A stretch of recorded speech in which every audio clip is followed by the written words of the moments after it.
Այլ հայացք Հայաստան-Թուրքիա կարգավորման գործընթացին։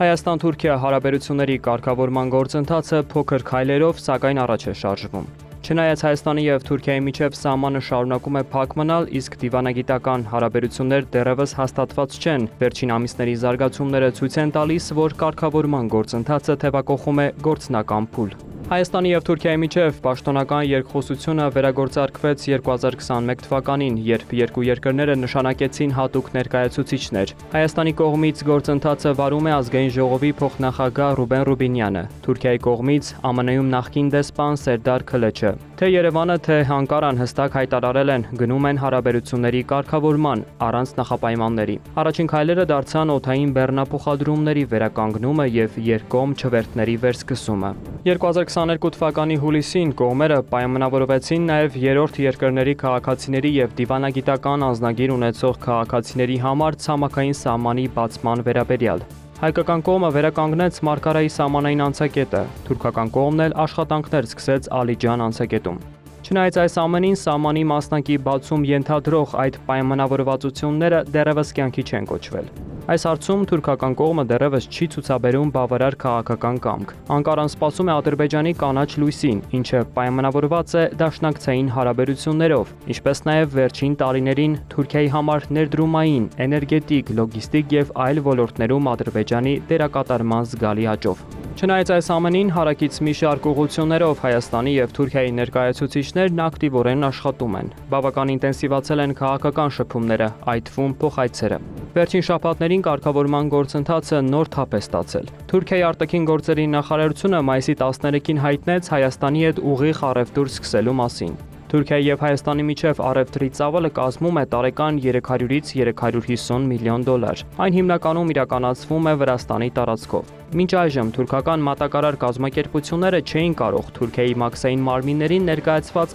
արտահանման հայտարարագրում որպես ստացող նշել հայաստանյան տնտեսվարողներին, իսկ որպես նշանակման երկիր Հայաստանը։ Արդյունքում ապրանքները Հայաստան էին հասնում օրինակ վրացական միջնորդ սուբյեկտների միջոցով, վերաարտահանման ձևակերպմամբ։ Ուղիղ առևտրի մեկնարկով այսուհետ Հայաստանի տնտեսվարողները կարող են Թուրքիայից ապրանքների ներմուծումն իրականացնել անմիջապես իրենց անունով, առանց միջնորդների, ինչը կկրճատի թե ծախսերը, թե թղթաբանությունը։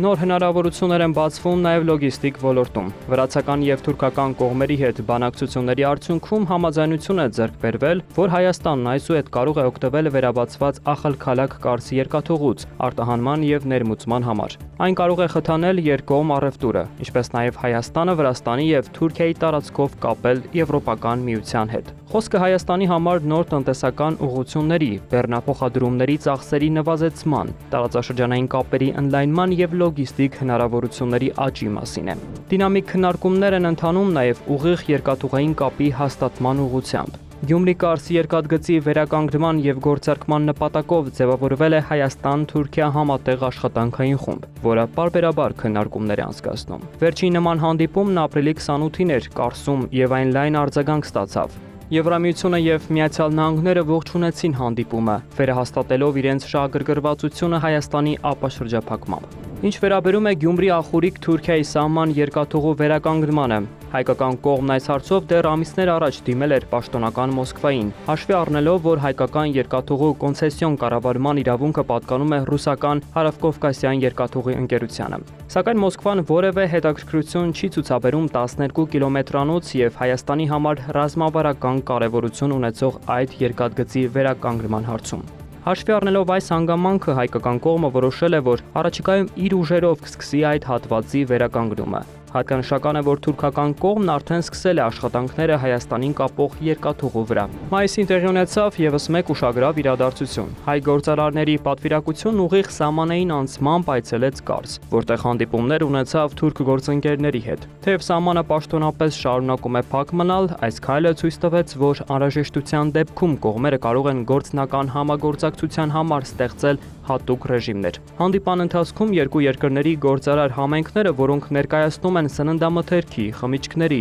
շշալցված ջրի, հյութերի, մրգերի, ծխախոտի, շինարարության, զբոսաշրջության, ծաղկի արտադրության և այլ ոլորտները, ընդգծել են Հայաստանի և Թուրքիայի միջև առևտրի ոլորտում համագործակցության զգալի ներուժը և մտքեր փոխանակել ապագա համագործակցության հեռանկարների վերաբերյալ։ Երկկողմ շփումները միայն տնտեսական հարցերով չեն սահմանափակվում։ Վերջերս Երևանում անցկացվեց հայ-թուրքական համատեղ հանձնաժողովի նիստ, նվիրված սահմանային ջրային ռեսուրսների կառավարմանը։ Քննարկումների կենտրոնում եղել են Նախորյանի ջրամբարի եւ Սարդարապատի ջրային համակարգի հետ կապված հարցերը։ Մայիսի 4-ին էլ Երևան Թուրքիայի փոխնախագահի այցի շրջանակում ստորագրվեց Հայաստանի եւ Թուրքիայի սահմանին տեղակայված պատմական Անի կամրջի համատեղ վերականգնման աշխատանքների իրականացման արձանագրությունը։ Ամփոփելով կարող ենք արձանագրել, որ Հայաստան-Թուրքիա կարգավորման գործընթացում աննախադեպ ակտիվություն է քաղաքական, տնտեսական, լոգիստիկ, ջրային ռեսուրսների կառավարման եւ այլ ոլորտներում համագործակցությունը ստեղծում են նպաստավոր միջավայր եւ հիմքեր հարաբերությունների կարգավորման համար։ Տարբեր ոլորտներում գործնական պայմանավորվածությունների ձեռքբերումն անխուսափելի է դարձնում նաեւ տեսանելի ապագայում Հայաստան-Թուրքիա միջպետական սահմանի բացումը,